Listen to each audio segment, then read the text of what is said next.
How's it going, everybody? I am Jason of Jason's Realm here, and today I am here bringing you guys our NFL Week 12 recap. Before we jump into this, don't forget to smash like, smash subscribe, and all that fun stuff, as we are looking to grow and just have a fun time here. Also, we will release a public Discord server at 200 subscribers. And with that, let's just jump right into this with Thursday. We had 3 games because of Thanksgiving. First game being between the Buffalo Bills and the Detroit Lions. Detroit was able to make it a game, and they almost won. Buffalo barely escaping with the win on a game that I'm not even sure if they should have won. But Dan Campbell was a questionable game manager in that. There were a couple times where it's like, what are you doing? And it just was seeming inexplicable.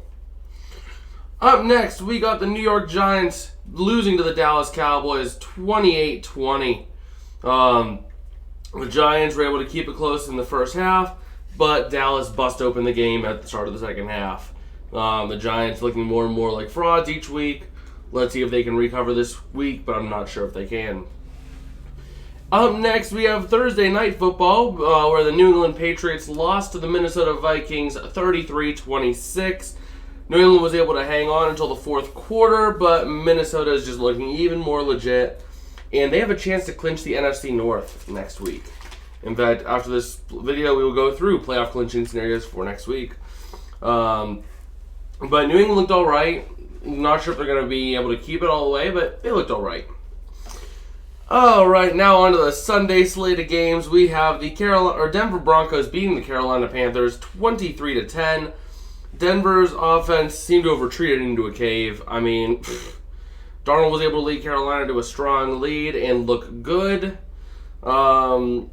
At least good enough. And they did just enough. They didn't look impressive, but they did just enough to win.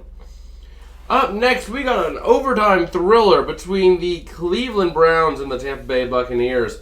The Browns winning this one 23-17, if I'm not mistaken. And Cleveland was able to keep pace, but Tampa Bay got momentum going in the second half, and then Cleveland was able to just tie it up and get the win off a questionable call potentially by Todd Bowles, but yeah, they were looking all right. Up next, we got the Baltimore Ravens losing to the Jacksonville Jaguars 28-27. The Baltimore offense was flat throughout most of the game, getting some points, but they really should have put more on the board when you look at who they were playing against. Jacksonville's defense was able to come up big at the end, and they ended up winning on a gutsy call at the last minute to go for 2 after getting the touchdown to be down only by 1 point. Great call there by Doug Peterson, and the Jags got themselves a win. Up next, we have the Houston Texans getting abolished and dominated by the Miami Dolphins. Miami dominated, being up 30-0 at the half. But they did end up benching their starters, so Houston did start coming back. But they're keeping the tank alive.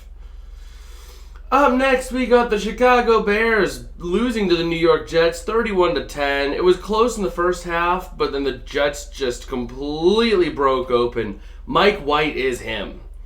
Chicago just was unable to do anything in the second half. Up next, we have the Cincinnati Bengals going up against the Tennessee Titans and winning 20-16. It was a close contested game throughout, and no one seemed to really gain a big lead at all until the Bengals were able to get a last-second touchdown and the defense held. Looking good heading forward. Let's see if they can keep it rolling. Up next, we have the Atlanta Falcons falling to the Washington Commanders 19-13. Washington looked hot. They looked hot early. Atlanta was let back in it, though, but they weren't able to do enough, and a costly interception by Mariota, picked off by the impressive defense of the Commanders, really made the difference in that game. And that defense is just completely rolling anyone. Up next, we got the Los Angeles Chargers beating the Arizona Cardinals 25-24. Arizona was able to keep ahead early, but then the Chargers defense, after not holding up early, they were able to do just enough and break away with a win on a 2-point conversion. Up next, we have the Las Vegas Raiders beating the Seattle Seahawks 40-34 in an overtime thriller. tit for tat, back and forth game. The Seattle defense fell apart and Vegas looked good. And one more thing to say, Josh Jacobs is him. Man went off, popped off with 50 fantasy points, well over 200 scrimmage yards. I mean, that's just insane to think about. Up next, we have the Los Angeles Rams falling to the Kansas City Chiefs 26-10. The defense was looking really good for the Rams. The Chiefs were the third best team in the red zone at 73% scoring a touchdown. The Rams held them to 1 for 5. Very impressive on their front. Kansas City did enough, but Bryce Perkins was looking all right here or there. Yeah, he was hit or miss, to say the least. Sometimes he looked pretty solid, sometimes not so much.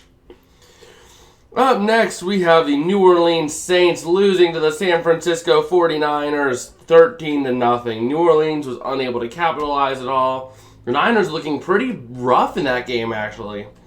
Are they legit, or did they just get lucky? We'll have to find out here in the next couple weeks. Up next, we got the Green Bay Packers losing to the Philadelphia Eagles on Sunday Night Football, 40-33. Philadelphia was able to get ahead a little bit early, kind of tit for tat, but then the Eagles were able to break away in the second half. It was 14-0 within 10 minutes, or 13-0 within like 5 minutes of game clock, which is an insanely high-scoring game at the beginning. Green Bay attempted the comeback, but were unable to complete it and came up short. And last but not least, we have the Pittsburgh Steelers beating the Indianapolis Colts 24-17. It was a tale of a half and a quarter in that game, where Pittsburgh looked dominant in the first half, but then the Colts just took over in the third quarter until they just shut up and let the Steelers have it in the fourth. Pittsburgh was able to dominate whenever they were on, and Indy was not able to get the comeback because Jeff Saturday doesn't know how to manage a clock, ironically enough. But yeah, at this point we will talk about potential playoff implications for next week. I will be talking about this as well in the predictions video. But Houston can be the first team mathematically eliminated with a loss or a Jets and Bengals win. And Minnesota can clinch the playoff, they can clinch a playoff berth with a win or a Detroit and Green Bay loss.